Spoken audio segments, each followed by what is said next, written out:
Boa noite, pessoal.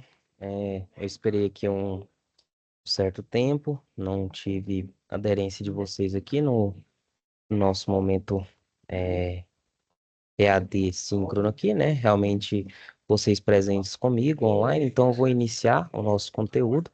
Então, como fica gravado, né? Vocês vão ter a possibilidade de ver esse conteúdo aí depois.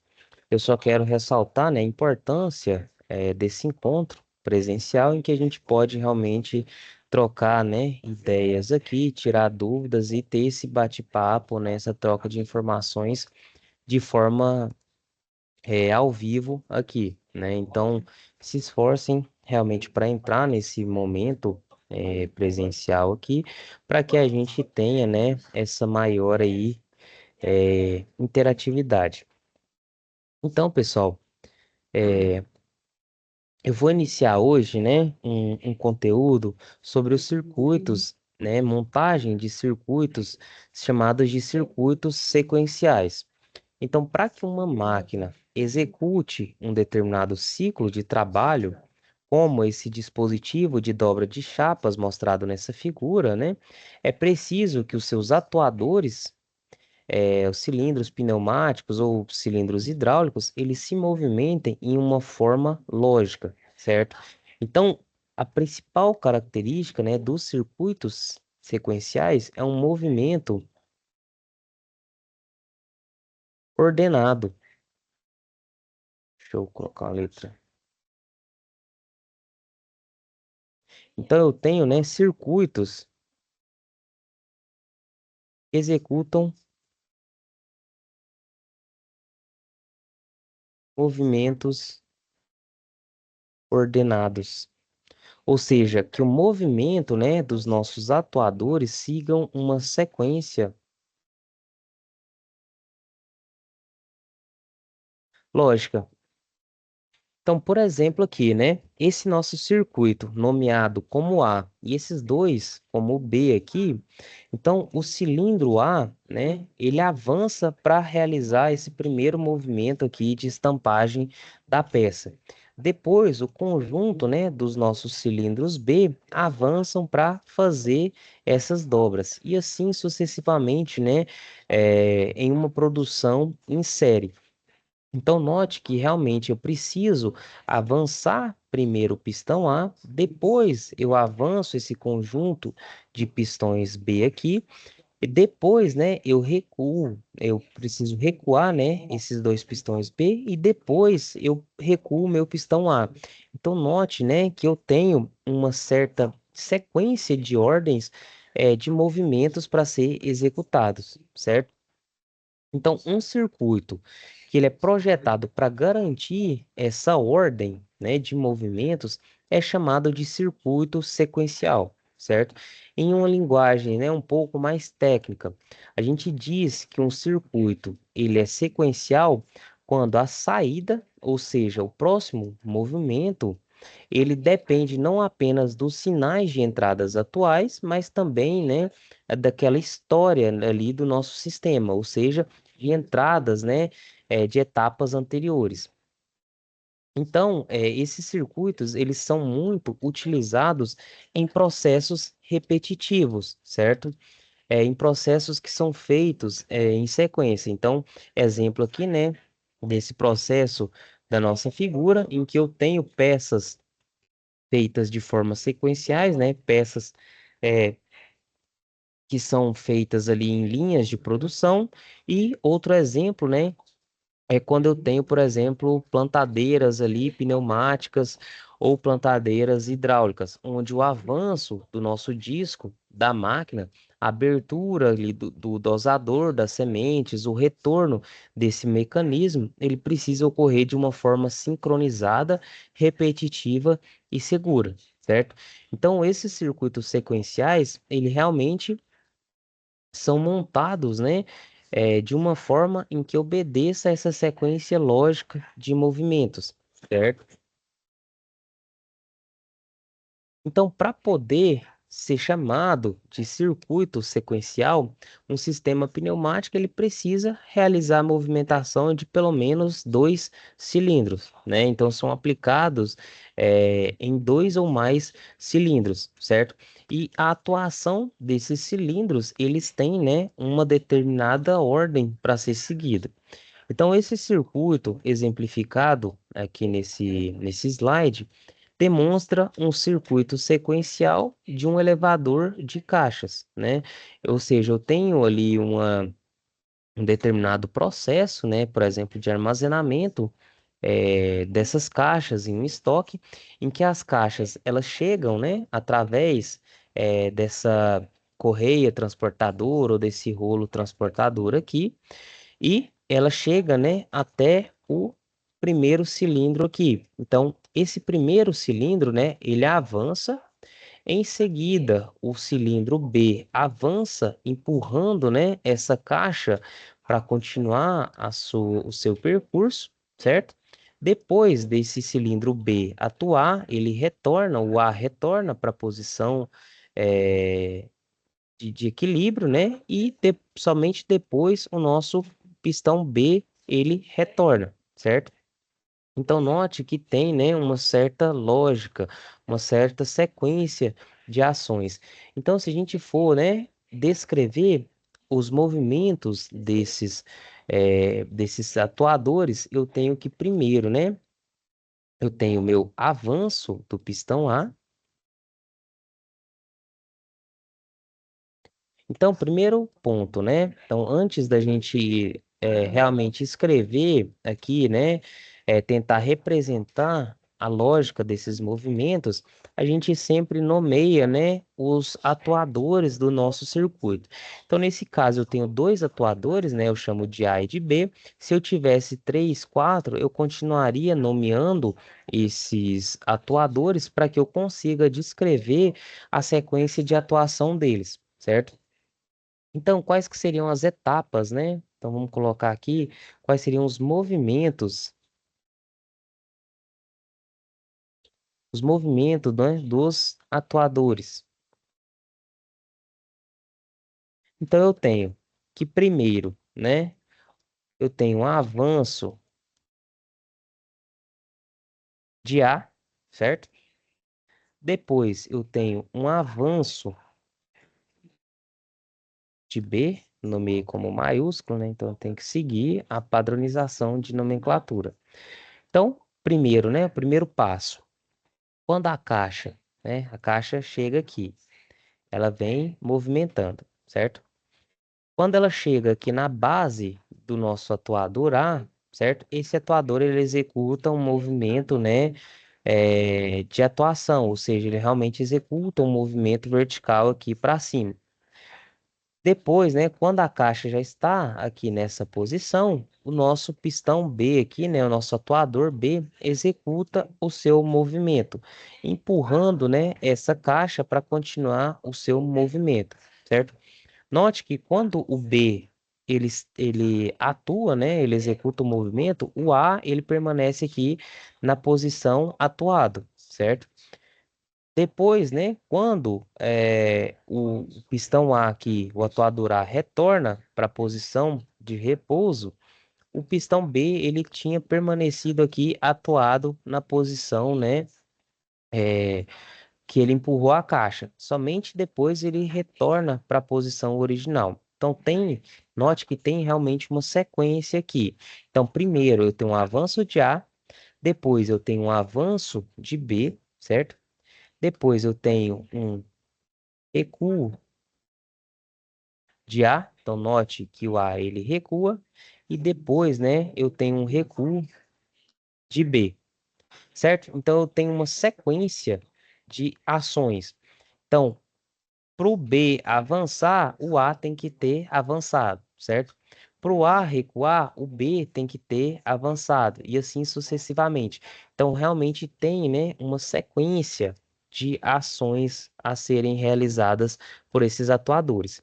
Então, para a gente projetar esses circuitos sequenciais, a gente pode seguir basicamente dois caminhos, né? Eu posso seguir um caminho intuitivo ou um caminho sistemático, né? Chamado de método intuitivo e outro de método sistemático, né? Então, a gente vai entender um pouco a diferença entre esses dois, certo?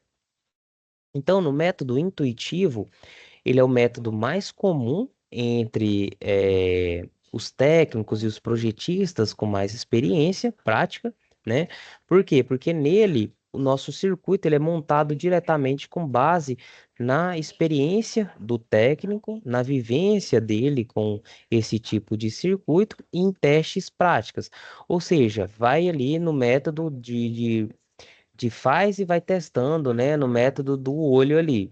Então, embora ele funcione em casos simples, como esse método mostrado aqui, ele tem algumas desvantagens, né? Ele é difícil da gente documentar o passo a passo executado, pode gerar erros de lógicas ali, que depois vai ser muito difícil a gente conseguir consertar esses erros, e ele não é muito eficiente, né, para métodos mais complexos, certo? E como que a gente resolve isso?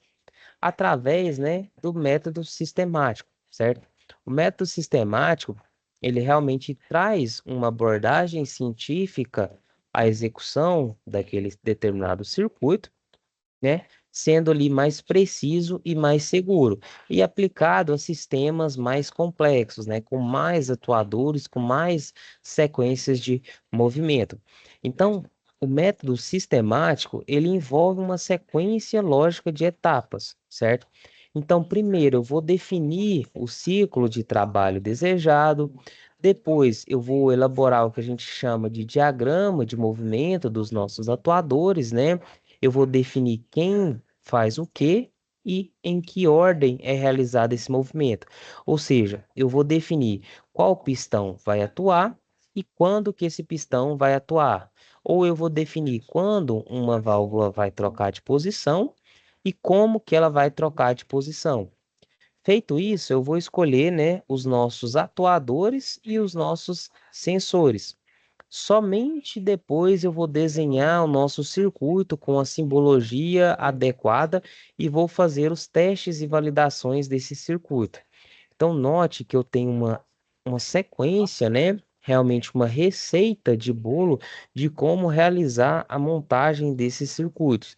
Então, esse método ele reduz erros e facilita ali manutenções e permite a gente documentar o nosso processo, o que é essencial, né, em ambientes industriais, porque a gente nunca sabe quem que vai realmente realizar posteriormente a manutenção ali desses sistemas. Então, a gente viu, né, que uma das etapas eh, do nosso método me fugiu o nome, do nosso método sistemático, né? Uma das etapas do nosso método sistemático é justamente elaborar, né, o diagrama, ou seja, a sequência de movimentos dos nossos atuadores. Então a gente consegue fazer isso de duas formas, né? Uma forma sequência, uma forma algébrica de representação e outra forma através de um diagrama, né, de trajeto passo. Certo? Então, eu represento esses movimentos através dessas duas metodologias. Uma forma sequência algébrica, em que eu represento os nossos movimentos dos cilindros com símbolos matemáticos, e outro, né, diagrama de trajeto passo, que é uma representação em plano cartesiano, né, dos passos realizados pelos nossos atuadores, certo? Então a gente vai entender agora como que eu represento os movimentos, né, desses nossos atuadores. Então, se vocês lembrarem, né, no slide passado, eu realmente escrevi, né, quais que eram as atuações desse circuito aqui. Então, eu falei que o A atua, depois o B atua, depois o A recua e depois o B recua, certo? Então, esses dois métodos nada mais são do que formas diferentes de escrever, né, esses movimentos. Então, na sequência algébrica, que eu vou fazer? Eu vou representar os nossos atuadores com letras maiúsculas, certo? E vou utilizar os símbolos matemáticos de soma, né? De mais e de menos para exemplificar os movimentos. Ou seja, o símbolo de mais, ele vai me representar o avanço dos nossos atuadores. O símbolo de menos vai nos dar, né, o movimento de recuo, ou seja, eu vou utilizar o símbolo de menos para o retorno do cilindro. Então, nessa animação, quando eu escrevi, né, vamos aqui, o traje, vamos colocar, né, de novo aqui, os nossos movimentos. Então, quando eu escrevi, né, os nossos, olha lá, pistão A, né, então eu tenho um avanço.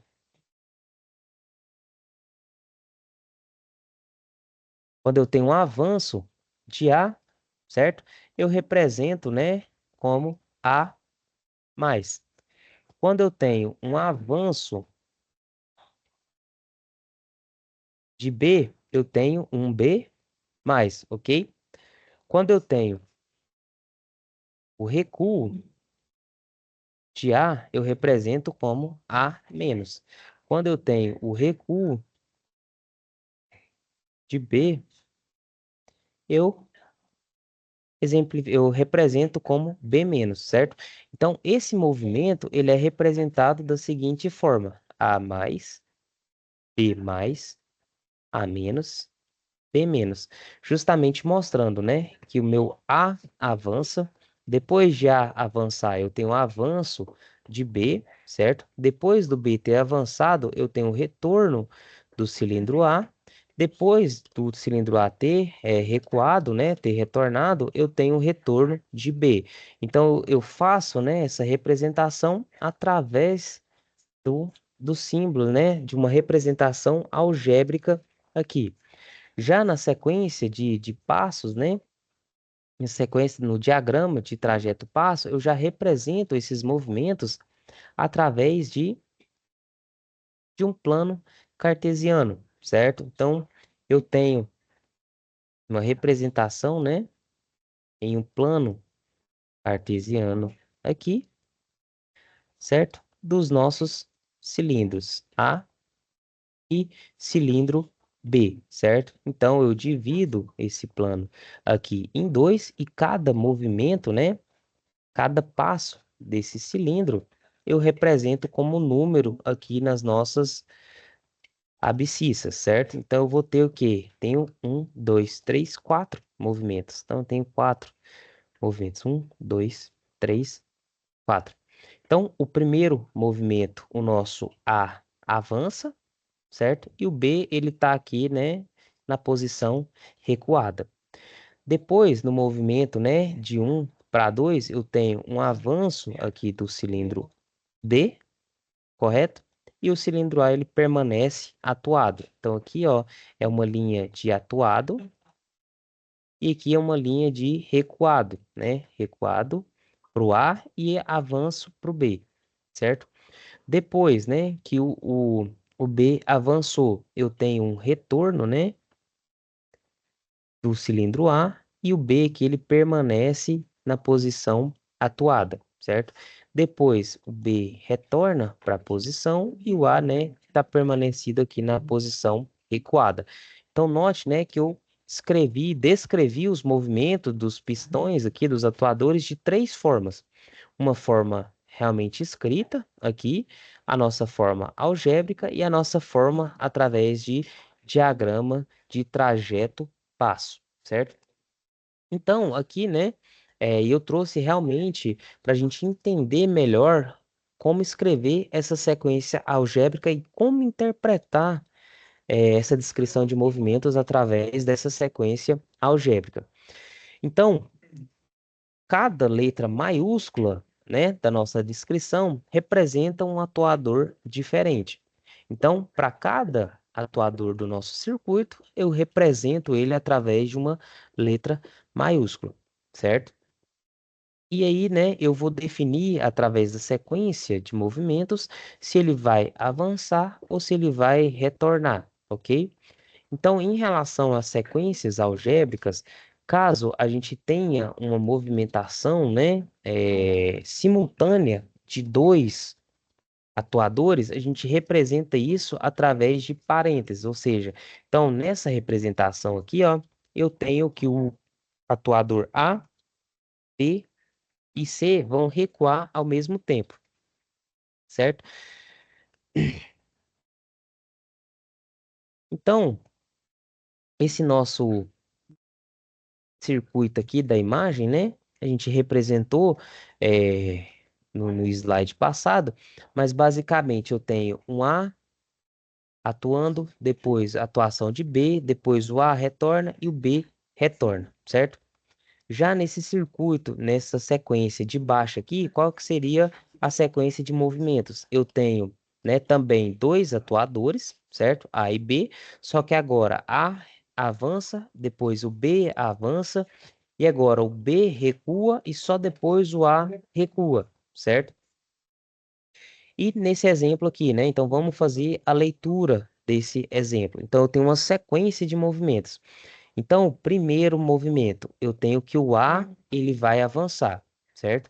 Depois que o A avançou, o C, né, ele realiza o movimento de avanço. Depois que o C está avançado, o B ele avança, certo?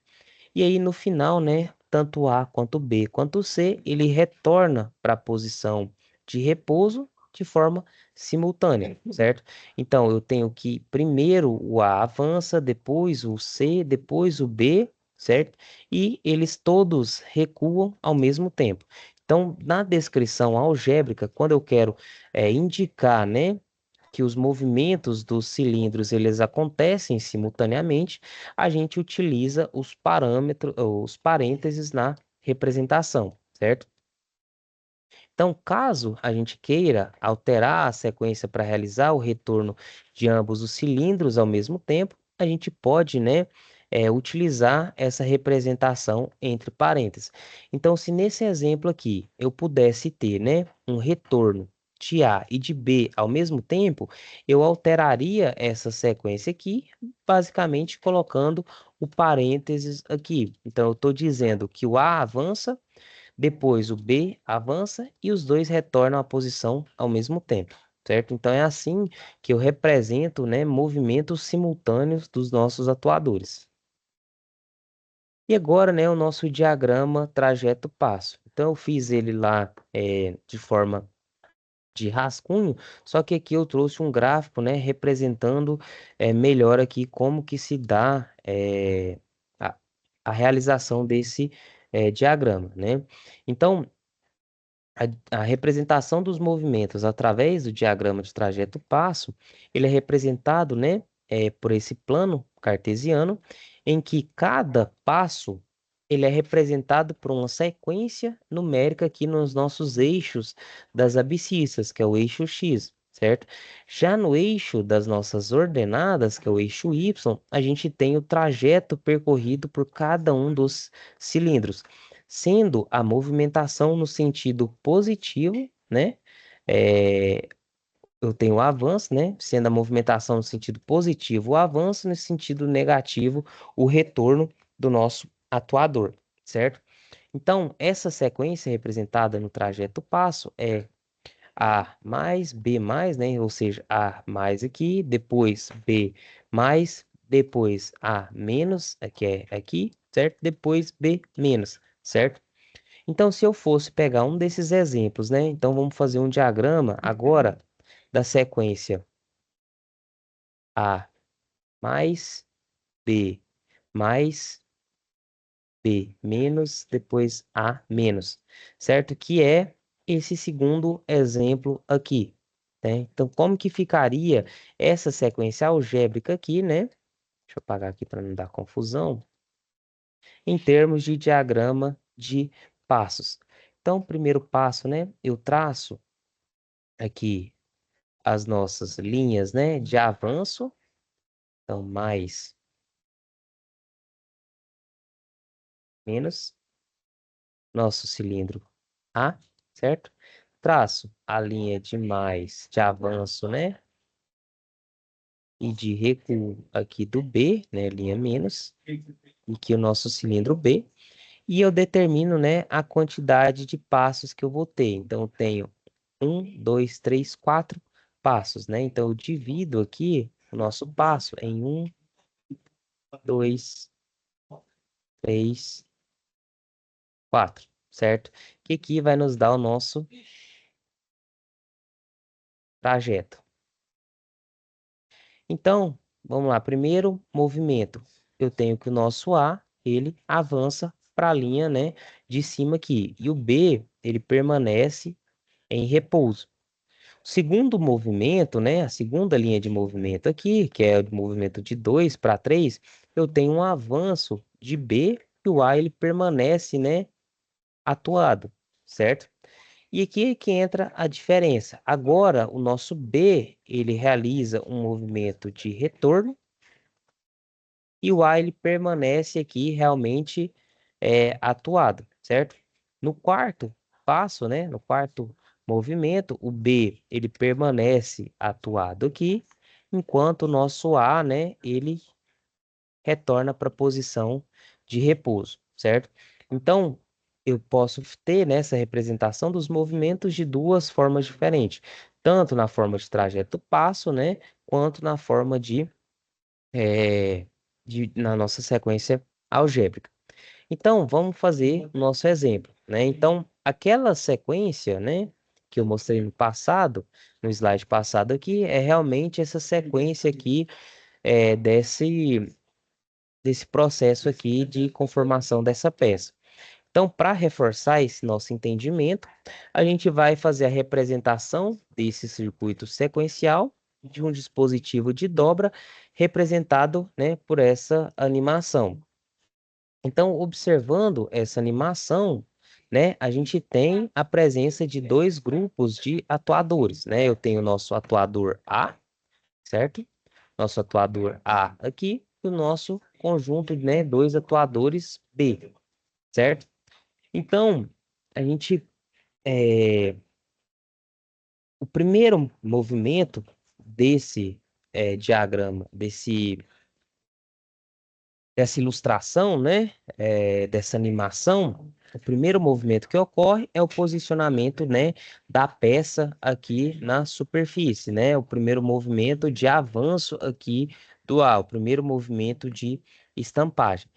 Em seguida, né, desse movimento de estampagem aqui, de posicionamento da peça, né, através desse avanço do cilindro A, a gente tem, né, que a peça é dobrada pelo avanço dos cilindros B, certo? Então, na sequência, para a gente conseguir retirar essa peça, eu recuo esse cilindro A, certo? E depois, né, eu recuo o cilindro B a fim da peça poder ser extraída, certo? Então, o primeiro movimento é o cilindro A, ele realiza um movimento de avanço, certo? Depois, os nossos cilindros B avançam. Depois, né, a sequência para retirar a peça, eu preciso recuar, né, o cilindro B, certo? E por fim, a peça ela é extraída pelo retorno do atuador A. Qual que seria, né, a sequência de movimento aqui?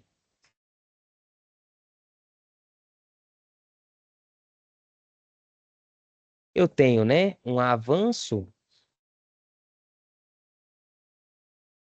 de A. Então, esse avanço de A realiza o primeiro movimento de estampagem, certo? O posicionamento da peça, certo?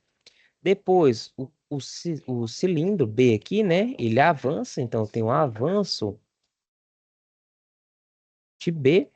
Para eu conseguir retirar a peça, esses cilindros B aqui, né, eles têm que recuar, certo? Então, eu tenho um recuo de B. E depois, né, para essa peça sair aqui, eu tenho o recuo de A,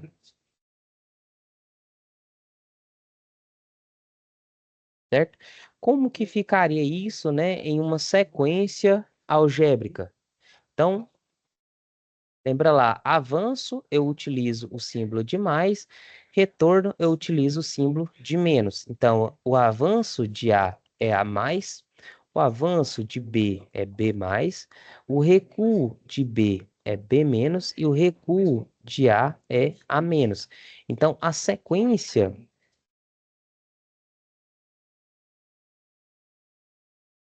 algébrica desse movimento seria A mais, B menos, A menos, certo? Então, primeiro passo, eu vou definir, né, o meu ritmo de trabalho. Definido o ritmo de trabalho, eu vou descrever os movimentos que esse circuito tem que fazer. Eu descrevo esses movimentos através, né, ou da sequência algébrica, ou do trajeto, né, ou do diagrama trajeto-passo, para facilitar, né, a gente conseguir montar esses circuitos posteriormente. Então, a gente vai ver que existe uma metodologia de montagem desses circuitos que seguem, né, a descrição dos movimentos. Então, lá na nossa, nosso processo de montagem, né, desses circuitos de forma realmente seguindo as etapas certinhas, né, a gente precisa dessa descrição dos movimentos, certo? Então, a gente fez a descrição algébrica e como que ficaria a descrição, né, o trajeto, o diagrama trajeto-passo desse mesmo diagrama, certo? Então, com essa representação em mãos, a gente consegue, né, realizar aqui o diagrama de trajeto passo, certo? Então, a gente, através da sequência algébrica, né, e da descrição dos movimentos, identificou, né, que eu tenho quatro passos separados, né? Ou seja, um avanço de A, depois um avanço de B, depois um retorno de B e depois um retorno de A. Então, caso não haja movimento, né, do atuador durante esse passo, ele vai ter, né, ele permanece constante, certo? Então, eu represento como um traço constante no nosso diagrama. Quando avança, acontece uma movimentação positiva, ou seja, eu tenho, né, uma angulação positiva aqui da nossa curva. Quando o cilindro ele recua, a gente tem um movimento negativo, ou seja, uma reta aqui já inclinada para baixo. Então a gente monta o diagrama dessa forma, certo? Então no eixo das abscissas eu coloco a quantidade de passos realizadas pelo circuito, né, de forma numerada. No eixo das nossas ordenadas, eu coloco os movimentos, né, de avanço e de recuo. Quando eu tenho um avanço, a gente tem um movimento positivo no nosso diagrama. Quando não tem movimento desse cilindro, ele permanece constante na posição, né, que ele estava um passo anterior. Quando eu tenho um movimento de recuo, a gente tem um movimento negativo aqui no nosso circuito, certo? Se eu quisesse, né, por exemplo, fazer um retorno, um recuo de forma automática, ou seja, se eu quisesse que o meu cilindro A e B ele recuasse de forma automática, não nesse caso porque vai ter uma interferência aqui, né? Mas se, por exemplo, eu quisesse é, uma descrição de trajeto passo, né? Ou seja, se eu quisesse representar um circuito pneumático que realizasse um movimento de avanço do cilindro A, então vou colocar avanço de A, depois um avanço de B, né? E no terceiro e último passo, eu quisesse um recuo de A e B, certo? Como que eu faria essa descrição através, né, dessas metodologias ensinadas aqui? O avanço de A, né? Eu tenho que é um A mais. O avanço de B é um B menos. E esse terceiro passo, que é um recuo de A e B de forma simultânea, eu coloco entre parênteses, né? A menos, B menos, certo? E a representação ficaria da seguinte forma: A mais, B menos, né? A menos, B menos. Ou seja, A avança, depois B avança, certo? Então vamos lá. Eu tenho movimento de avanço de A, movimento de avanço de B, depois os dois retornam ao mesmo tempo. Num diagrama, né, de trajeto passo, eu teria que o símbolo de avanço para o A, de recuo para o B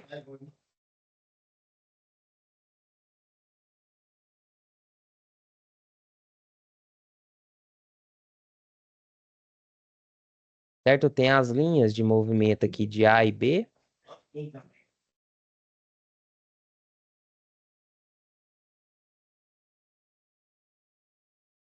Certo? Então, A e B. E eu tenho quantos passos agora, né? Eu tenho 3 passos, certo? Passo 1, passo 2 e passo 3. Como que ficaria, né, o movimento agora? Então, o primeiro passo, eu tenho um avanço, né, do cilindro A, e o cilindro B, ele aqui, ó, ele permanece, né, sem movimento, correto? Eu só ele permanece aqui sem movimento. Ele permanece aqui nesse eixo sem movimento. No passo 2, eu vou ter um movimento positivo, né, de avanço aqui do nosso cilindro B. E o A, ele permanece aqui, né, na posição atuado. Agora, o terceiro passo, eu tenho um movimento simultâneo de A e B, ou seja, A vem para cá e B vem para cá ao mesmo tempo, certo?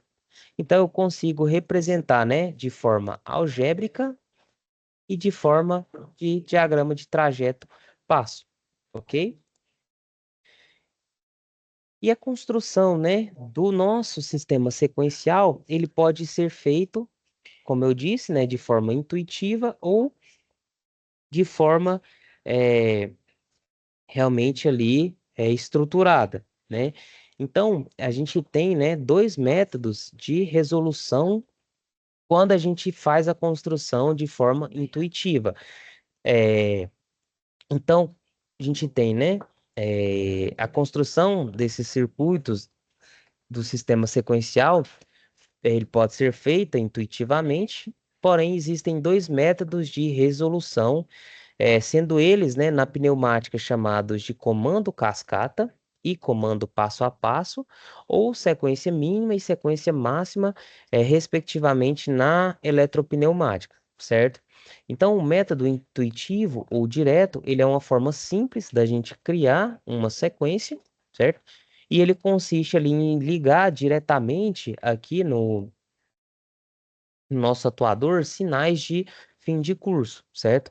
Então, eu ligo diretamente o sinal de fim de curso de uma etapa, né, para iniciar uma próxima etapa. Ele é ideal, né, e funciona perfeitamente para circuitos onde não há uma sobreposição de sinais, né, como é o representado aqui. Opa,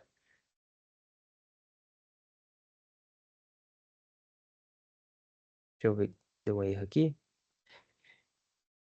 Então, ele é ideal, né, e funciona perfeitamente quando a gente não tem sobreposição de sinais. Por exemplo, na nossa sequência aqui, né, demonstrada de eh, A mais, B mais, A menos, B menos, certo? Então, observe que o nosso comando para o atuador A retornar, ele ocorre somente depois, né, que o B já avançou, certo? Então, não há conflito de sinais ali. Então, ele é um método mais simples de resolver. Então, essa sequência aqui, né, ela realmente é representada através, né, desses dois circuitos aqui, ou seja, são dois circuitos montados que fazem a mesma sequência de movimentos, certo? Então, quando, né, são os dois circuitos, né, representando os movimentos dos dois cilindros, perdão, do cilindro A e do cilindro B. Então, quando, né, eu tenho aqui um movimento, né, um aperto, por exemplo, do botão aqui para iniciar o nosso movimento, eu tenho um avanço desse cilindro A, certo? Quando o cilindro A chega no final de fim de curso, S1, ele aciona aqui, né, essa válvula para fazer com que o pistão B agora avance, né? Quando o pistão B chega no final de curso, S3, ele aciona, né, o retorno de A aqui.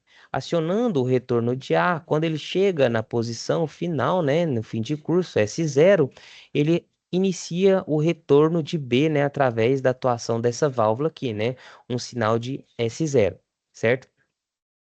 E qual que é a limitação? Então, esse método direto, ele falha justamente em sequências como essa aqui, certo? Em que eu tenho, né, A mais, B menos, A menos. Por que que ele falha aqui? Porque ao final do nosso movimento, né, B+, aqui, então ao final do movimento B+, certo? O fim de curso B1 ele estaria ainda acionado, mandando um sinal para o retorno de B-. Então, ao mesmo tempo, o atuador A ainda estaria avançado, mantendo o sinal de fim de curso A1 ativo, e quando B retorna, né, e aciona o B0, que deveria comandar o retorno de A, o sinal de A1 ainda pode estar ativo, criando ali um sinal bloqueador na nossa válvula, certo? Então, para resolver os problemas de sinais bloqueadores em circuitos complexos, a gente utiliza, né, os métodos sistemáticos. Então, a ideia central deles é organizar, né, o circuito de uma forma que esses sinais conflitantes nunca cheguem à válvula de comando ao mesmo tempo, certo? Então, existem vários métodos sistemáticos, mas o mais famoso e didático é o método de cascata, que vai ser visto posteriormente, ok? Então, eu queria que vocês entendessem, né, realmente por que é importante a gente utilizar o método sistemático. Então, nesse caso aqui, né, eu poderia ter um conflito de sinais, né, entre as etapas de retorno aqui dos cilindros. Por exemplo, se eu tenho, né, escrever de forma algébrica aqui, se eu tenho esse circuito A mais, B mais, depois B menos, A menos. Então, nessa etapa, né, por exemplo, quando o nosso fim de curso aqui da etapa A, né, na etapa B, quando o B chegasse ao final de curso e mandasse o retorno de A, poderia realmente ali haver um conflito desses sinais, certo? Então, ao final desse movimento, né, B positivo aqui, ao final do movimento B+, o fim de curso dele, né, é acionado, mandando um sinal de retorno aqui para o nosso B-. Se eu fosse construir da forma, né, é, da forma que a gente fez aqui, né, através de elementos fim de curso, ou seja, de forma intuitiva. Se eu tivesse os fins de curso aqui, né, por exemplo, se eu tivesse, então deixa eu tentar representar para vocês aqui de uma forma mais fácil. Então, se eu tenho, né, o nosso cilindro aqui, né, cilindro A.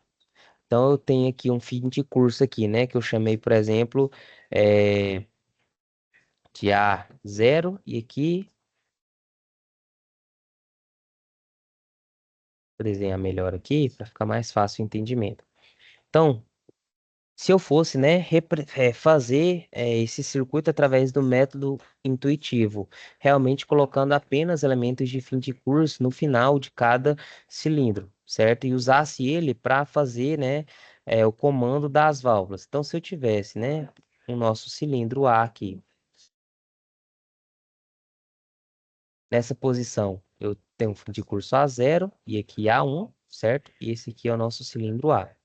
E eu tivesse aqui, né, nosso cilindro B, que eu chamo aqui de B0 e de B1, certo? Nosso cilindro B. Então, se eu colocasse, né, esses elementos fim de curso para acionar o próximo movimento, então, quando eu tivesse o avanço, né, aqui do cilindro A, quando eu tivesse o sinal de A1 para iniciar a sequência de B, né? Então, quando chega nesse final de curso, A1 manda um sinal e inicia o avanço de B, certo? Quando B chegasse aqui, né, no fim de curso B1, ele daria um sinal para iniciar o próximo movimento, que seria o de recuo, né, desse cilindro B, certo? Só que quando ele mandasse esse sinal, né? Quando o fim de curso B1 é acionando, mandando esse sinal de retorno de B, ao mesmo tempo, o atuador A, ele vai estar avançado, certo? Mantendo ativo aqui esse sinal de A1, certo? O atuador A ainda estaria mantendo esse sinal de fim de curso A1 ativo. Quando B, né, retornasse aqui para a posição, então quando B, né, retorna para a posição de recuo acionando B0, que deveria comandar o retorno de A, certo? O sinal de A1 ainda vai estar ativo, criando ali um sinal de bloqueio, né? Um sinal de bloqueador que comanda esse atuador A, certo? Então, por isso que eu não poderia, né, utilizar os fins de curso aqui, um para comandar, né, o movimento do outro. Então, para a gente solucionar esse problema, a gente utiliza, né, uma metodologia sistemática, que é a mais comum, é o método em cascata, ok? Então, por hoje é só, pessoal. Então, espero vocês no próximo encontro para a gente ver, né, o método em cascata, certo?